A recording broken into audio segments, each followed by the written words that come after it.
coyunturalmente en determinado lugar, va a estar en la misma circunstancia. Bueno, si al grande no lo perseguís, si al cabezudo no lo perseguís, ya que estamos en carnaval, no me vengas a perseguir a mí, el pequeño. Es decir, el mal ejemplo, la ejemplaridad negativa que supone no ejercer los controles ambientales, no ejercer la policía ambiental, no ejercer la prevención en materia ambiental, que es mucho más importante todavía, hace que el gran contaminador contamine y el pequeño contaminador, aún multiplicado y acumulado, provocando también graves problemas de contaminación, también contamine, y lo hagan en un marco de impunidad total. El Estado no va a salir a perseguir, porque si persigue al chico, tiene que perseguir al mediano. ¿Por qué el Estado no actúa en este caso, Viana? ¿Cómo me decías? ¿Por qué el Estado no actúa en este caso? Bueno, porque está condicionado por esos mecanismos llamados de tratados, contratos de inversión. Las inversiones están protegidas. El Estado se vuelve un socio del contaminador, yo siempre lo vengo diciendo desde el 2005, con Bosnia. El Estado se volvió socio de la industria de la celulosa y por lo tanto cointeresado. Y si tú eres cointeresado, es como aquello de que no se puede ser juez y parte. Tú no puedes ser el policía que persigue al rapiñero si te asocias con el rapiñero y repartes el botín con el rapiñero. Bueno, con los temas de protección del medio ambiente pasa lo mismo. Con el tema del derecho penal es un derecho público que no se debe negociar, aunque ahora en el nuevo Código del Proceso Penal se establece como regla la negociación, y eso sería otro tema para hablar. Pero lo cierto es que en la protección del medio ambiente, cuando la Constitución dice que la protección del medio ambiente es de interés general, está diciendo que no es negociable, porque los intereses generales y los intereses públicos no se pueden negociar. Pero lo que sucede en la realidad es que se negocian. ¿Y cómo se negocian? A través de los tratados y de los contratos de inversión. Esas figuras tan nefastas que estamos viendo funcionar y que hoy tiene a nuestra vista el famoso contrato ROU-UPM, ¿no? Por allí, bueno, hablábamos hace 2 semanas, el viernes pasado, asistimos a una reunión allí en la ruta 33, kilómetro 43. Bueno, un año después de la contaminación de la cañada Valenzuela, de la cañada Tavares, vecinos de la zona de la Armonía, bueno, preocupados porque, bueno, no han tenido respuestas por parte ni del Estado, como que todo el mundo se lava las manos, como que todos son Pilatos. Bueno, inclusive en la instancia judicial, bueno, a quien ellos denunciaron por el tema de quien dio todo lo que es el glifosato, bueno, el tipo se lavó las manos y dijo, no, yo no fui, yo no fui, fue por obra del Espíritu Santo nada más. Pero, bueno, se agrava más la situación hoy día, se agrava más en el sentido de que por allí se han hecho varios estudios y se están haciendo análisis de pozos de agua potable, manantial. Bueno, una situación muy grave en cuanto a lo que es la escuela rural número 10 de Cuchillamachín. Estamos a un mes de comenzar el inicio de lo que son las clases y que, bueno, de alguna manera se le planteó la maestra directora, bueno, sí, empezó a hacer el trámite pero la maestra directora tampoco le dio mayor interés al tema de lo que es la contaminación. Hoy día, el pozo... El análisis que se hizo, yo tengo la copia fiel de todo lo que es el análisis, tiene 11 herbicidas. 11 herbicidas, no sirve ni para lavarse la cara el agua. Correcto. Pero también los familiares, vecinos, padres de niños, se encuentran con una situación que no saben cuál es el paso a seguir, qué puerta golpear, si realmente iniciar una denuncia penal a la maestra directora, a la inspectora departamental y a las autoridades de primaria, porque acá les corresponde a todos. Correcto. Bueno, aquí hay un problema que es el siguiente. Curiosamente, nosotros no tenemos delitos ambientales propiamente dichos, pero sí tenemos un viejo delito de envenenamiento de aguas, de cursos hídricos. Y ese delito sería aplicable en estas hipótesis. Es un delito de peligro, no es necesario que el daño se produzca, sino que basta la potencialidad de daño que suponen las circunstancias que, por ejemplo, tú has hecho mención. Y estos hechos se pueden denunciar, se deben denunciar como delito, y si la administración pública, llámese primaria, tiene conocimiento de estos hechos y no lo denuncia, también estaría eventualmente incurriendo en delito, porque las autoridades públicas, cualquier funcionario público, en conocimiento, en ocasión de su función, de una circunstancia que puede ser delito, si no lo denuncia, incurriría en delito también. Ahora, yo tengo que ser muy honesto y muy claro y muy firme en esto. En eso que yo hablo de política ambiental y jurisprudencia antiambiental, teníamos en primer lugar una no reacción de los jueces frente a los problemas ambientales. Ignoraban los problemas ambientales por distintos motivos, entre otros porque se percibían que el Poder Ejecutivo estaba asociado a los grandes contaminadores. Entonces, si el Poder Ejecutivo está asociado a los grandes contaminadores, a mi juez no me vengas a pedir que yo me enfrente al gran contaminador, al pequeño contaminador y al Poder Ejecutivo, porque son demasiado para mí. Ahora, ¿qué pasó? Ahora tenemos otro problema. Hay una llamada Fiscalía General, y esa Fiscalía General es la que recibe todas las denuncias, sean en Bella Unión o donde sea, recibe una suerte de aspiradora todas esas denuncias. Y esa Fiscalía General de lo que se encargó fue de sacarse del medio al único fiscal que actuaba en materia de protección del medio ambiente y tirarlo a una fiscalía adolescente para que nunca más pudiera intervenir en materia de medio ambiente, y lo dijo que además que lo hacía por eso, por cómo había intervenido en materia de protección del medio ambiente, por ejemplo, en el pedido de inconstitucionalidad de la ley aratirista, dicho con todas las letras. Entonces, nada podemos esperar de una Fiscalía General, que además, como yo vengo denunciando desde hace mucho tiempo, es una agencia política del gobierno, así se autodefine. Entonces, nosotros podemos esperar que ese gobierno que se asocia a los grandes contaminadores va a salir a perseguir a los pequeños, a los medianos y a los grandes contaminadores. No, eso no va a ocurrir. Entonces estamos en un callejón sin salida. Estamos ante una situación que en algún momento un fiscal que tengo el gusto de conocer, Gómez, el doctor Gómez, Antonio Gómez, el fiscal federal de Tucumán, fiscal penal, calificó como una suerte de combinación de elementos, donde los elementos de contaminación se mezclan con los elementos de corrupción y esos provocan impunidad. Cuando el Estado se asocia al contaminador, cuando el Estado firma el contrato de Montes del Plata, el contrato de Row, cuando el Estado hace una ley como la ley Aratirí para proteger los intereses de Aratirí, o cuando el Estado firma contratos con Monsanto, como los tiene firmados, o con Schwerbach, y las otras empresas con el tema del fracking, otro tema que está en estos días también dando vuelta, cuando eso se produce, lo que se consigue es lo que consigue el gran inversor, que además siempre que hablamos de estas cosas, siempre que hablamos de protección de inversiones, estamos hablando de actividades industriales contaminantes, no es casualidad. Entonces, cuando eso se consigue, lo que consigue el Estado es anular los tres poderes del Estado. El Poder Ejecutivo va a ser mi sirviente, va a trabajar para mí. El Poder Legislativo lo saco de costado porque establezco cláusulas que el legislador no me puede meter ningún estorbo a mí de ningún tipo de punto de vista, ambiental menos. Y el Poder Judicial lo saco para afuera porque establezco un sistema de prórroga de jurisdicción. Y por lo tanto, si alguien me viene a embromar con estos temas, si el Poder Ejecutivo me viene a embromar con temas ambientales, por ejemplo, me voy a reclamar al CIADI porque me están entorpeciendo la inversión. Todas estas cosas sumadas hacen que no tengamos política ambiental.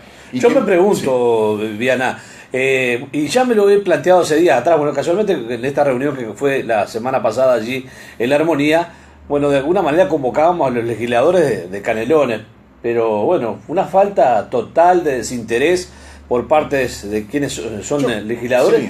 Sí. Y directamente la Comisión de Medio Ambiente también. Correcto. A ver si realmente cumple la función que tiene que cumplir.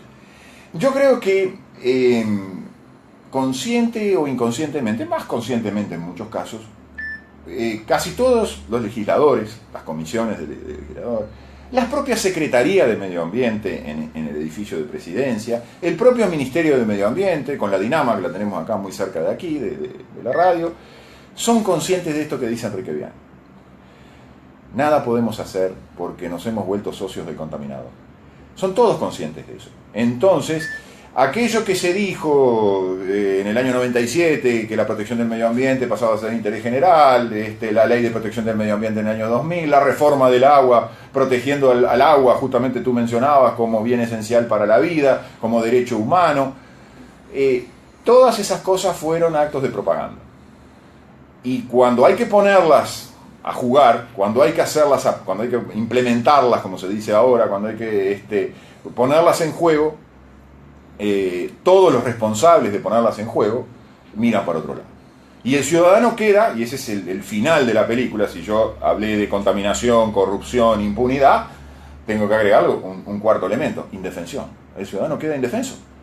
Y es su vida, su salud, la de sus hijos, la de las próximas generaciones, porque Los efectos de la contaminación por lo general se ven y sobre todo este tipo de acumulación acumulativa, de este tipo de contaminación acumulativa como tú me estás reseñando, se ven con el correr de los años, no son producto de 1 o 2 meses de un individuo contaminado, ¿no? Casualmente ayer también nos enviaban mensajes desde vecinos de la localidad de Los Cerrillos en cuanto a preocupados por la situación de que la alcaldía de Los Cerrillos había adoptado, en vez de hacer el corte de pasto de lo que son las cunetas, de dar glifosato a las mismas. Y bueno, la cuestión que los vecinos están preocupados por la medida adoptada por la alcaldesa Rosa y Moda de alguna manera el envenenamiento de lo que son las cunetas, que preocupados también a ver cuáles son las consecuencias que tiene. Sí, mira, hay otro aspecto que me llama tu reflexión. Nosotros tenemos una ley de ordenamiento territorial que es del año 2008, que entre sus grandes y loables propósitos estaba decir en qué lugares se podían desarrollar determinadas actividades, y esas actividades económicas, agrícolas, por ejemplo, tenían que cumplirse en determinadas zonas, y en qué lugares no. Porque se parte de la base de que si inevitablemente tenemos que aceptar el agronegocio con todas sus dificultades y todos sus problemas de contaminación, establezcamos límites. Eso lo decía un oyente el otro día, casualmente que lo traigo al recuerdo, si había algún protocolo directamente relacionado a lo que son los agronegocios. No lo hay. Lo que hay es una norma marco, que es esa ley de ordenamiento territorial, que luego fue llenada parcialmente, es una especie de cheque en blanco, ¿no?, que le da al Poder Ejecutivo la posibilidad de establecer límites. En todo estado más o menos serio, me estoy refiriendo en especial a los estados europeos que han intentado regular para ellos, han establecido límites de contaminación muy severos que nosotros los estamos pagando porque las inversiones europeas huyen de esos límites a la contaminación y se vienen a instalar acá en el patio trasero. Pero lo cierto es que en todos esos lugares se establecen límites, umbrales, mecanismos, protocolos, como dijo quizás esta persona, a partir de los cuales no se puede contaminar o a partir de los cuales no se pueden desarrollar determinadas actividades en determinados lugares. Nosotros estamos cansados de ver, yo creo que hay una intención muy clara, ¿no?, es despoblar definitivamente la ya despoblada campaña uruguaya. Y esto de las escuelas, de estar fumigando al costado de las escuelas, es un claro síntoma de lo que yo siempre he manifestado. Para estas grandes inversiones, las poblaciones incomodan. Y cuanto menos población haya, y cuanto menos más podamos desarrollar nuestro negocio extensivo, esa es otra reflexión que yo me acuerdo que cuando era estudiante de escuela y liceo se nos hablaba de los males de la ganadería extensiva. Y ahora se está reconociendo las bondades de la ganadería extensiva porque es la ganadería más natural dentro de las posibilidades.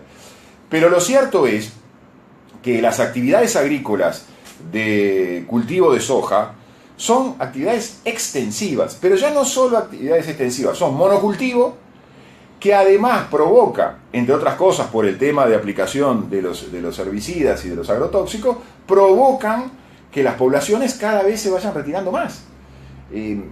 ¿Por qué? Porque incomodan. Y ese es otro de los grandes males. Le hemos cedido el territorio, se le ha cedido el territorio a este tipo de actividades, y eso conlleva a que cada vez tengamos una campaña más despoblada y cada vez más acrecentados los cinturones de la ciudad. Fíjate tú todas las connotaciones que tiene esta política antiambiental, entre otras cosas, podemos calificarla de muchas maneras, que se está desarrollando en el Uruguay ya desde hace unos cuantos años. La preocupación, casualmente de los productores rurales de allí de La Armonía se da, de que a un año ellos han vuelto a plantar en la tierra y las cosechas ha sido un desastre porque no vienen, y se sigue fumigando la zona, y nadie le pone un límite. Para decirlo en términos bien crudos, acá hay un problema de incompatibilidades.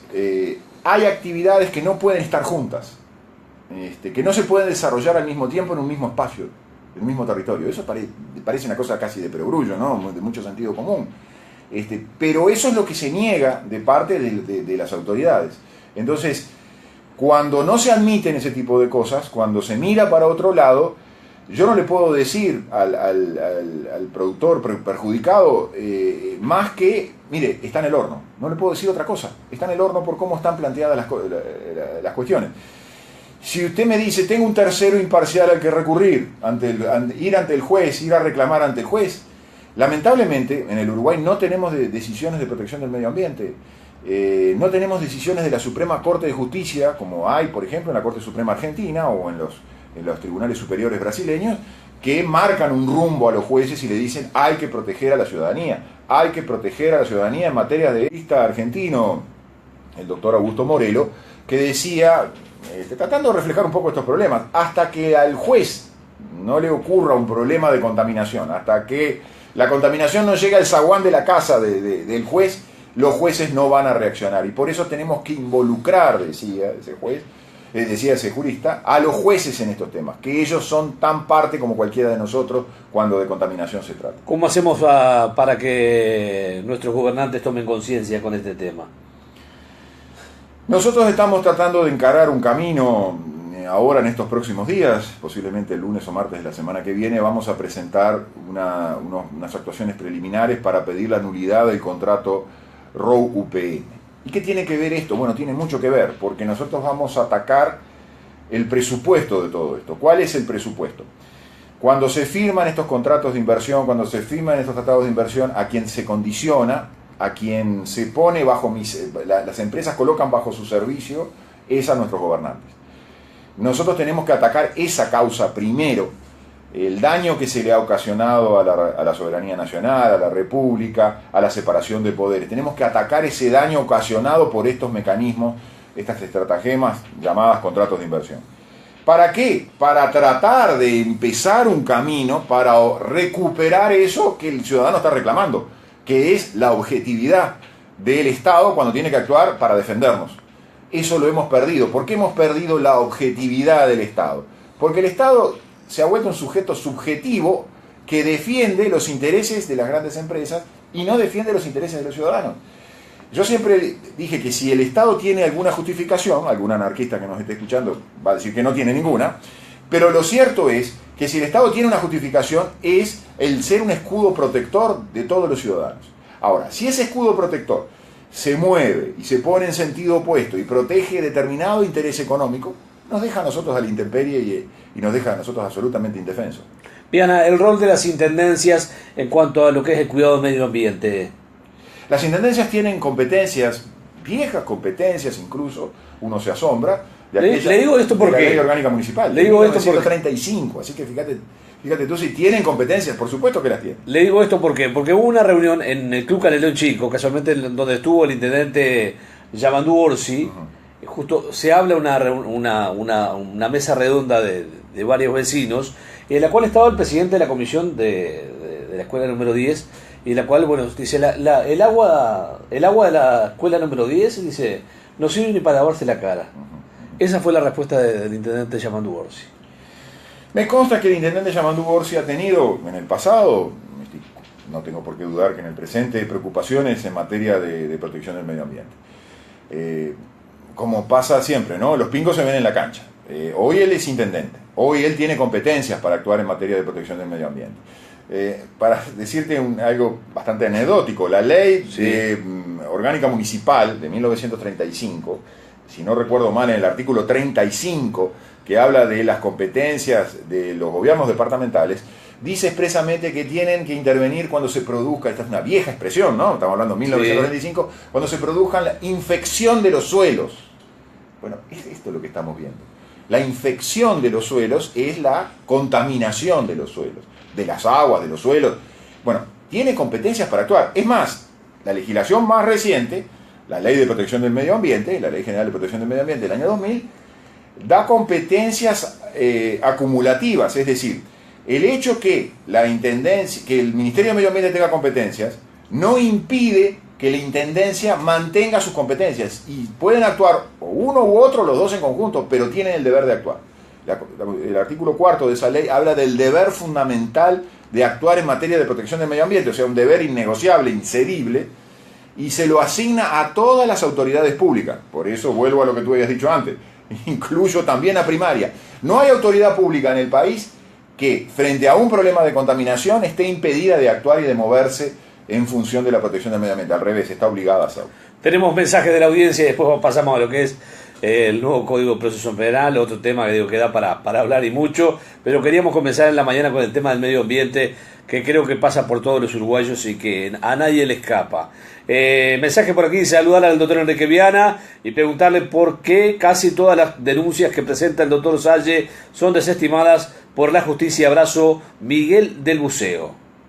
Mire, conozco perfectamente los asuntos que presenta el doctor Salle. En este momento trabajamos juntos, somos socios, somos amigos de mucho tiempo atrás.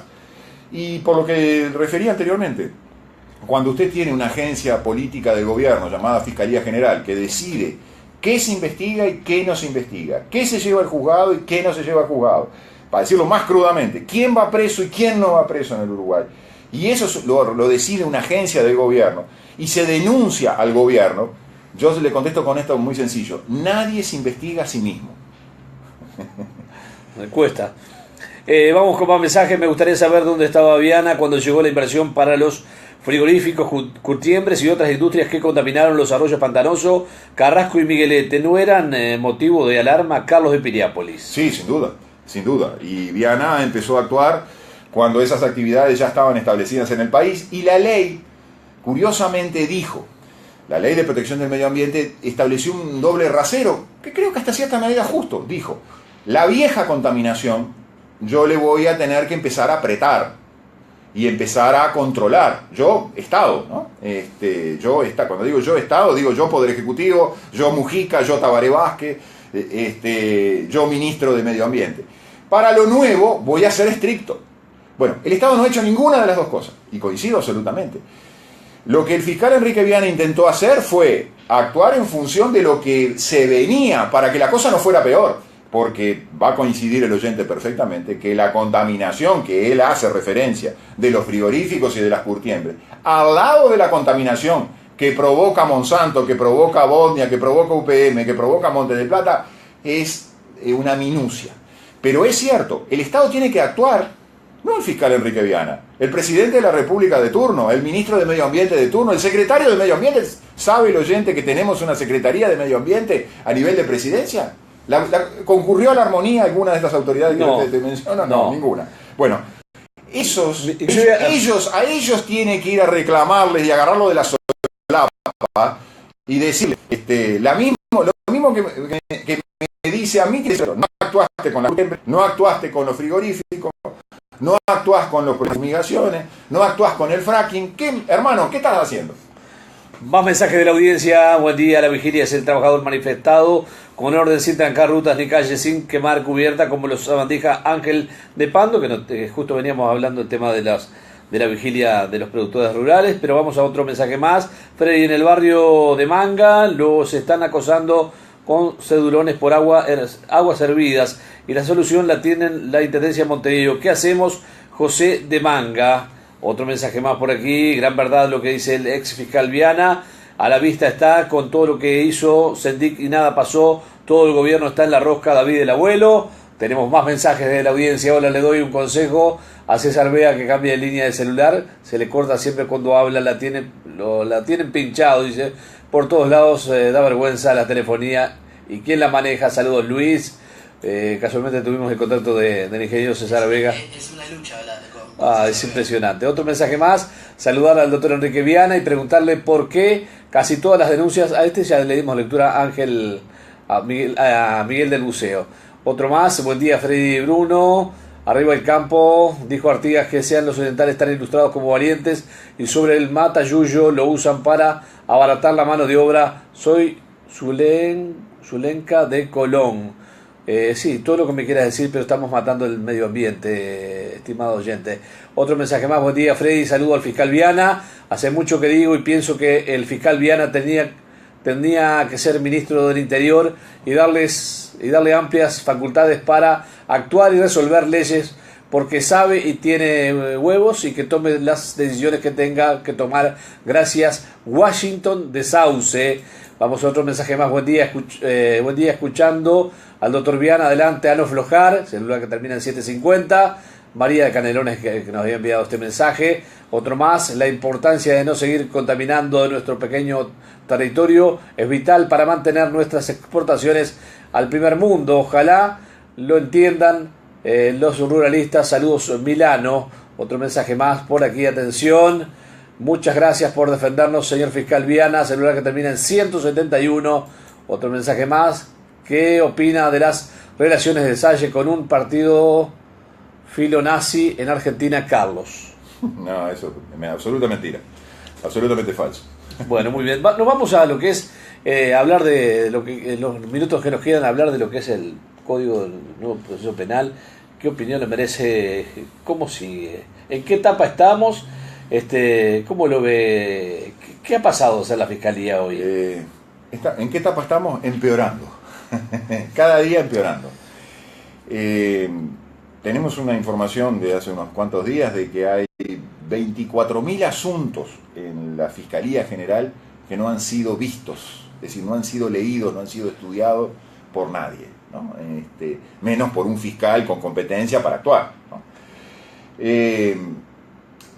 Mire, la situación es muy compleja y tiene las grandes responsabilidades, hay que identificarlas claramente. Aquí no hay responsabilidades individuales de mis ex colegas que están trabajando hoy en la Fiscalía General. Acá hay una responsabilidad que hay que atribuirla al presidente de la República, hay que atribuirla a los señores legisladores que casi por unanimidad votaron este nuevo código, a los 5 ministros de la Corte que promovieron este nuevo código y al fiscal de Corte, doctor Jorge Díaz, que promovió también este código y que está a cargo de esta maquinaria a la que hacíamos referencia. Yo voy a traer a la memoria de los oyentes, porque a veces uno tiene una memoria muy... un amigo mío decía que la memoria de los uruguayos es una memoria de 24, 48 horas, no dura más. Pero lo que les voy a decir se van a acordar. Hace cuestión de 1 año y medio, ustedes vieron unas reuniones a la hora, vamos a decir, de Canal 12, de Telemundo, de Canal 12. Sí. A las 8 de la noche aparecía la imagen del señor presidente de la República con representantes de todos los partidos, con ministro de la Suprema Corte, con fiscal de Corte, reuniéndose en materia de seguridad y tratando, entre otros temas, lo que luego sería el nuevo Código del Proceso Penal. Sería bueno que, yo le dije el otro día en el propio Canal 12, sería bueno que se rescataran esas imágenes, porque ahí se nos hablaban las cosas más maravillosas de este nuevo código, entre otras de que iba a servir para enfrentar los altos niveles de inseguridad que tiene el país. Bueno, la realidad ha demostrado que ha sido todo lo contrario. Cuando usted lleva bastante menos de la mitad de los asuntos al juzgado, y cuando estoy diciendo bastante menos, estoy diciendo que se está llevando un 10, un 15%, un 20% de los asuntos que antes se llevaban a los juzgados, usted está dando un margen de impunidad altísimo. Y eso es lo que ha servido este nuevo código, para darle una amplia discrecionalidad, superpoderes a la Fiscalía General. Esta se ha visto desbordada, pero al mismo tiempo, con esa discrecionalidad, está llevando mucho menos asuntos a los juzgados. Y me consta que los jueces penales están muy enojados, porque se dan cuenta... Están vacíos los juzgados. Están vacíos, sí. Exactamente. Están vacíos, sí. Yo concurro habitualmente y converso con muchos funcionarios, magistrados. Están vacíos. Están esperando que la Fiscalía lleve los asuntos, y la Fiscalía no lleva los asuntos. Porque, por un lado, este nuevo código le ha entregado competencias para las que no están preparados, ni jurídica, ni estructuralmente, y por otro lado, porque existe un amplio campo de discrecionalidad que ha sido impulsado para que no se lleven todos los asuntos. Hay una generación de impunidad, pero que tiene como objetivo final lo que veníamos diciendo. Cuando usted establece un mecanismo del gobierno para investigar al gobierno, lo que usted consigue es tener un mecanismo de impunidad de los actos delincuenciales de los funcionarios públicos de alto cargo. Cuando usted da impunidad a un sector muy pequeño del Uruguay, inevitablemente, por el principio de objetividad de la ley, esa impunidad se extiende a todos los sectores. Más aún, el nuevo proceso obliga a los fiscales a asumir muchos riesgos. Riesgos que terminan pesando en el bolsillo del fiscal. Y me voy a explicar qué quiero decir con esto. Cuando los fiscales tienen que llevar a un proceso, un asunto, y no pueden hacer prueba en las 24 y 48 horas, sino que tienen que esperar 3 o 4 meses para hacer pruebas. Y tienen que pedir una medida cautelar de prisión preventiva porque el delito es muy grave. El fiscal tiene un gran miedo. ¿Cuál es el miedo que tiene ese fiscal? Caramba, si yo no puedo hacer prueba hoy y la tengo que hacer dentro de 3 o 4 meses, y este individuo estuvo preso 4 meses, y cuando voy a hacer la prueba a los 4 meses, esa prueba no existe porque se cae, porque se pierde, porque los testigos no van, porque las víctimas no quieren ir. Bueno, ¿qué hago yo? Soy responsable por haber tenido a una persona, justa o injustamente, presa 4 meses.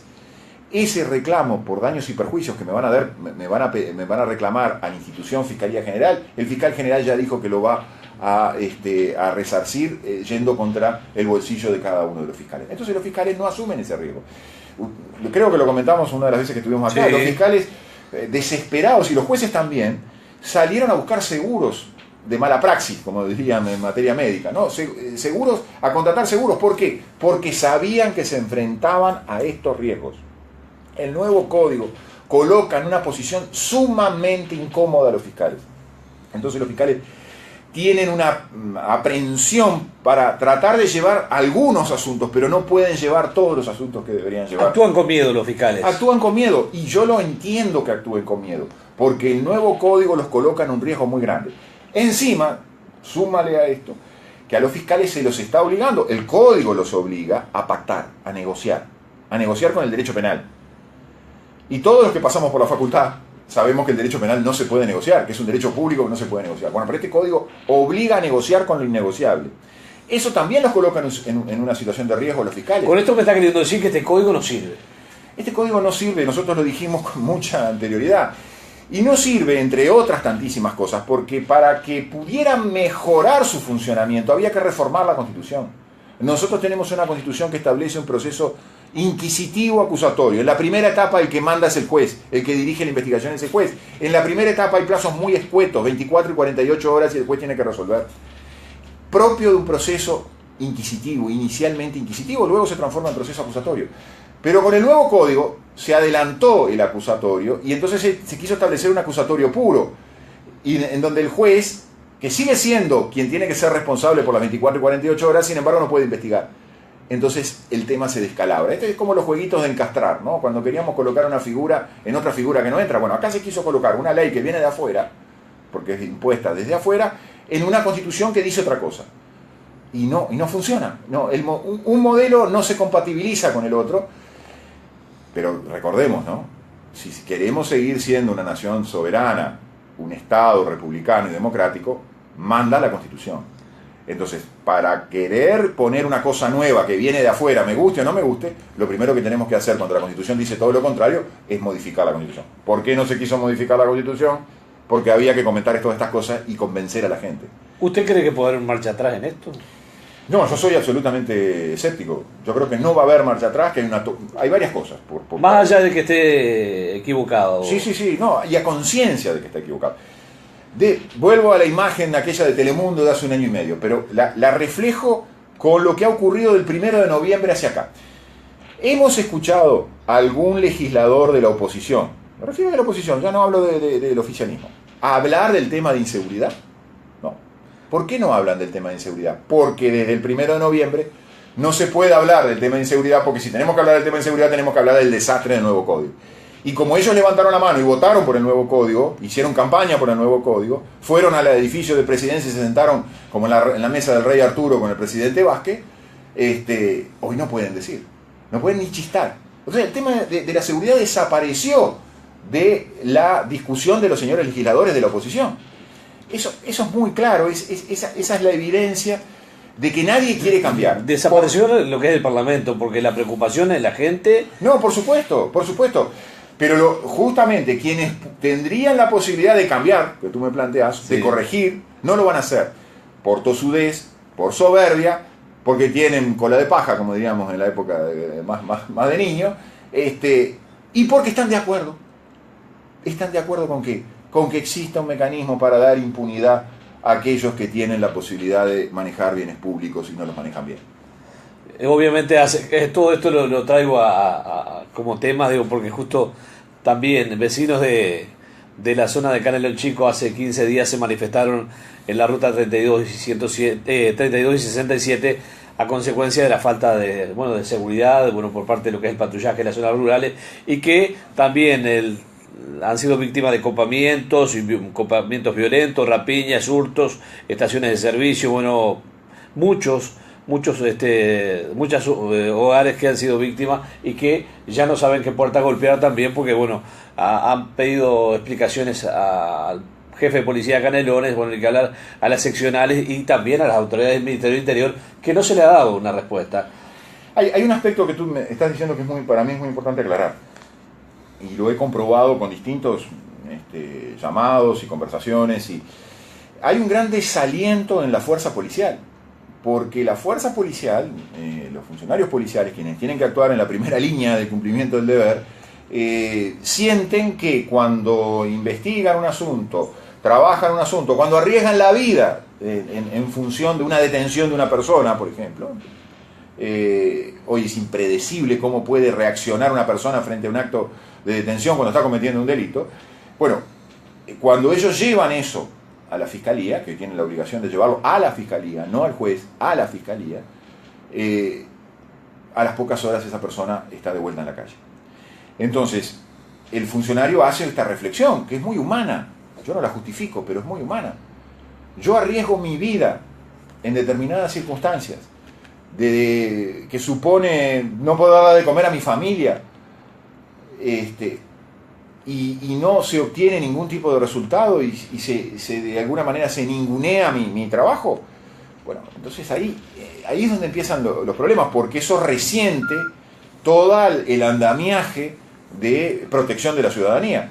El policía ya no va a arriesgar la vida y entonces cuando el policía no arriesga la vida como lo tiene que arriesgar todos los días, no nos está protegiendo y el ciudadano queda más desprotegido todavía. Por eso debimos tener mucho cuidado antes de hacer los cambios que se hicieron con el nuevo Código del Proceso Penal, y no se tuvo ese cuidado, esa precaución, porque lo que se buscaba era otra cosa. Lo que se buscaba era dar impunidad a los delitos de la corrupción. Muy buen mensaje, y ya vamos cerrando la nota. Dice: buen día, entre mates y noticias, necesitamos más vianas que nos defiendan. Stephanie de Neptunia. Otro mensaje más: qué hombre inteligente el ex fiscal. Yo era policía, me retiré hace un año, gano más en lo privado que en la policía, estoy más tranquilo. Juan de Pando. Y por último, otro mensaje por aquí: lo de este gobierno es maravilloso, arriba fiscal Viana, hay que desenmascarar a este gobierno corrupto. Francisco de San Ramón. Y obviamente ya en la recta final agradecerle también por esta nota, y seguir abordando los temas que importan. Y un placer, como siempre. Creo que estas cosas hay que hablarlas, y al revés, yo creo que uno tiene que exigirle, un poco como tú decías, exigirle, entre otros, a nuestros legisladores que se hablen de estos temas, que no se callen. Muchísimas gracias, Enrique Viana, por haber estado en la entrevista central. Muy amable.